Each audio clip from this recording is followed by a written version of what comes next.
พามาทำสมูทตี้ตอนเช้าเด้อจ้ะอันนี้คือละมุด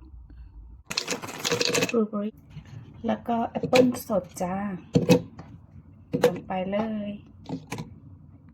อันนี้ขาดบ่ได้ด้วยจ้ะเมล็ดแฟลกซีด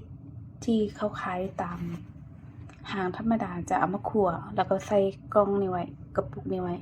อันนี้ไวดีสำหรับไวท้องเลยจ้ะช่วยในการขับถ่ายถ้าผู้ใดบ่ชินก็คือกินช้อนเดียวกับพ่อได้จ้ะเฮ็ดให้ย่อยอาหารง่ายนํแล้วก็นมน้อยนึง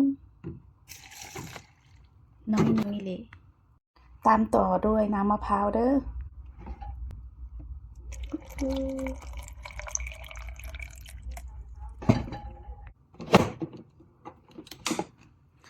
นี่ก็เป็นเมนูง่ายๆตอนเช้าจ้ะ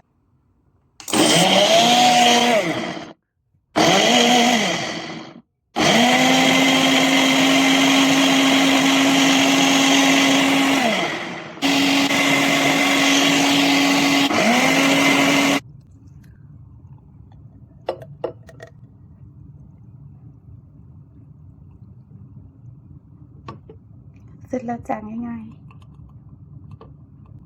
น่ากินอยู่บ่นี่ล่ะอาหารเช้าของผู้ค้าก่อนไปงาน